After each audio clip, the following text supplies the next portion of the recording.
जय हिंद दोस्तों, स्वागत है आपका रिवीजन स्टडी यूट्यूब चैनल पर।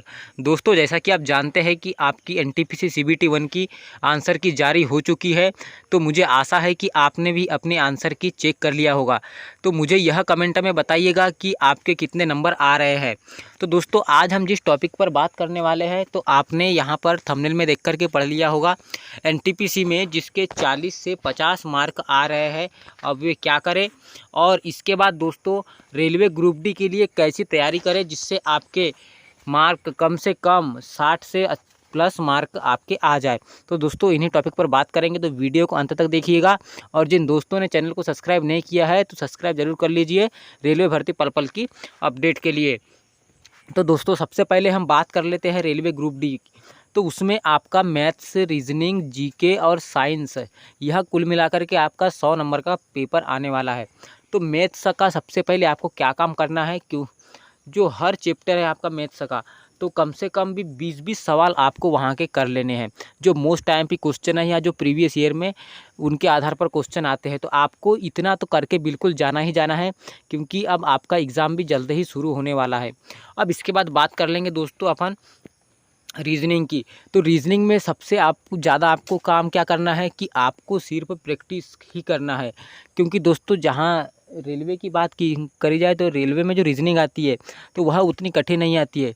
लेकिन दोस्तों, जब हम क्वेश्चन करने बैठते हैं और जब हम आंसर की चेक करते हैं तो हमें यह लगता है कि यार, यह तो मैंने सही किया था लेकिन फिर भी इसने क्यों गलत कर दिया। तो इसका मेन कारण है दोस्तों प्रैक्टिस। यदि आप प्रैक्टिस नहीं करोगे तो आपका जो परिणाम होगा वह ऐसा ही परिणाम होगा जो आप अभी एनटीपीसी सीबीटी 1 की आंसर की में देख चुके हैं। तो रीजनिंग के लिए आपको क्या काम करना है कि आपको पिछले साल के पूरे सेट लगा लेने हैं, जिससे आपको यह अंदाज़ा हो जाएगा कि मुझसे कौन सा क्वेश्चन बन रहा है या कौन सा क्वेश्चन नहीं बन रहा है। तो इसके बेसिस पे मैं रीजनिंग को भी यहाँ पर अच्छे से तैयार कर सकता हूँ। इसके बाद चलते हैं दोस्तों नेक्स्ट पे। तो नेक्स्ट में आ जाता है आपका साइंस। तो दोस्तों, साइंस आपका 25 नंबर का पूरा साइंस आने वाला है। तो जिसमें आपको सिर्फ ये काम क्या करना है कि किसी एक बुक को अच्छे से पढ़ ले और रिवीजन करें। दोस्तों, आप चाहे तो लूसेंटा का बुक ले सकते हैं, चाहे तो आप रुक्मणी प्रकाशन का ले सकते हैं, और चाहे तो और भी किसी प्रकाशन का, जिससे आपको पढ़ने में आसानी जाए और आपको वह बुक समझ आए। तो दोस्तों, आप जिस बुक को पढ़ रहे साइंस के लिए, तो उसमें आपको एकदम कंसिस्टेंसी के साथ पढ़ना है और चीज़ें को याद रखना है। भाई साहब, एक बार पढ़ लेने और किताब बंद कर देने से आपको याद नहीं होता है, और ऐसे में हम जब परीक्षा लिखते हैं तब उस समय आपको बहुत दिक्कत जाती है।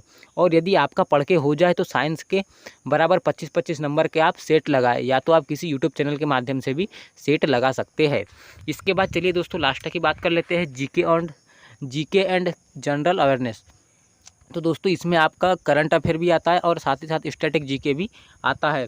तो दोस्तों, जितना पढ़ो जीके उतना कम है। यह काम नहीं, कम है। महत्वपूर्ण चीज़ें ज़रूर पढ़ें। तो दोस्तों, जैसा कि आप जानते हैं कि जैसे कुछ क्वेश्चन होते हैं जो स्टैटिकली आपके पेपर में पूछ लिए जाते हैं, जैसे कि जो बंगाल का प्रथम गवर्नर कौन था, कुछ इस टाइप के क्वेश्चन, इतिहास, भूगोल, इन सब चीज़ों से। तो जो आपको मोस्ट टाइम पे कुछ तो क्वेश्चन आपको पहले से याद होंगे। और दोस्तों, जिन दोस्तों को क्वेश्चन अभी याद नहीं है तो वहाँ महत्वपूर्ण क्वेश्चन आप अच्छे से याद कर लीजिएगा। और साथ ही साथ कुछ करंट अफेयर की चीज़ें हैं जो आपको मैगजीन के माध्यम से मिल जाएगी। तो दोस्तों, यह सब आपको जानकारी देना था, ताकि आपको अब रेलवे ग्रुप डी परीक्षा में सिलेक्शन लेने में कोई दिक्कत ना हो। क्योंकि दोस्तों, यह आपके पास अब आखिरी मौका है। यदि अभी भी आपका एनटीपीसी में यदि अच्छा रॉ स्कोर नहीं आ रहा है तो समझ लीजिएगा कि आपका सिलेक्शन उसमें नहीं होगा। परंतु यदि हम अभी भी अपनी गलती को सुधारें तो हमारे पास और एक मौका है जिससे हम अपनी गलती को सुधार सकते हैं। तो दोस्तों, वह टाइम यही टाइम है जिससे आपको पढ़ाई शुरू कर देनी है। इसके बाद दोस्तों, अपन बात कर लेते हैं, रोज़ एक टेस्ट ज़रूर दें। जी हाँ फ्रेंड, जैसे कि आप लोग जानते हैं कि जब तक कि आप टेस्ट नहीं देंगे तो आपका जो टाइम जल्दी पेपर में ख़त्म हो जाता है, तो वह टाइम आप मैनेजमेंट अच्छे से नहीं कर पाएंगे और आपके ज़्यादा नंबर से आप क्वेश्चन छूट जाएंगे। इसलिए दोस्तों, आप जितना भी पढ़ रहे हो तो अपने को उसका परिणाम भी तो देखना है। इसीलिए आपको रोज़ एक सेट लगाना ज़रूरी है। तो दोस्तों, यही सब जानकारी देनी थी आपको। यदि वीडियो अच्छी लगी होगी तो लाइक कर दीजिएगा, और जिन दोस्तों ने अभी तक चैनल को सब्सक्राइब नहीं किया है तो सब्सक्राइब जरूर कर लीजिएगा। ठीक है दोस्तों, इसी के साथ मिलते हैं नेक्स्ट वीडियो में। जब तक के लिए जय हिंद, जय भारत। और जो दोस्त लोग एनटीपीसी से उदास है वह उदास ना होवे, क्योंकि आपके पास और एक अपॉर्चुनिटी पड़ी हुई है। ठीक है दोस्तों, नमस्कार।